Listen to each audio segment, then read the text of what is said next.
Dnes v základnej škole na ulici Hradnej sa konala prednáška na veľmi aktuálnu tému.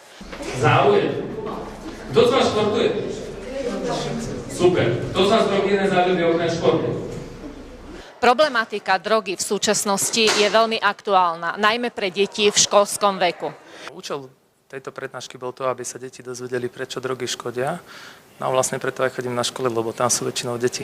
Hej, takže, a tu je to základná škola, čo je veľká výhoda, lebo vlastne to sú tie deti, ktoré ešte možno neužili tie drogy. Hej, a vlastne dostanú informácie predtým, než im to niekto bude núkať. Hej, takže čo sa môže stať. Hej.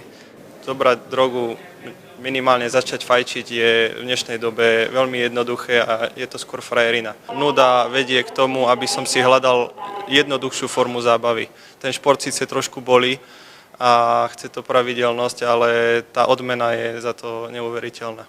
Vždy musíš byť v záujme vyhrať. No už keď sa uspokojíš.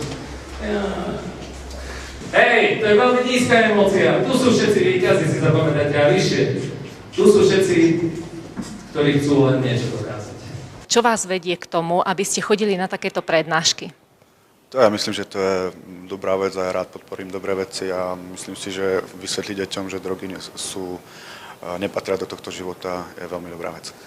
Ako cieľom, prečo volám týchto ľudí na prednášky, je to, aby deti inšpirovali, lebo v dnešnom svete, kde tlačia rôzne firmy si, aby navštevovali sa ich obchody, hej, je myslím, že veľmi dôležité, aby sa vlastne žiaci dozvedeli, že môžu dosiahnuť aj to, čo Alexander alebo Marek Uram. Hej. V ich veku je obrovský potenciál a je to vždy lepšie, ako skončiť nejaký zdrogovaný človek niekde. Oni sú inšpirácia pre tie deti a to je dôležité, aby boli dobrým príkladom, lebo dobrých príkladov v dnešnom svete, bohužiaľ ani v telke sa nám veľa nedostáva. Kedy je najlepšie začať s touto témou hovoriť? Podľa mňa, keď sú takí piatáci, možno, že už aj štvrtáci. Záleží, v akom prostredí je.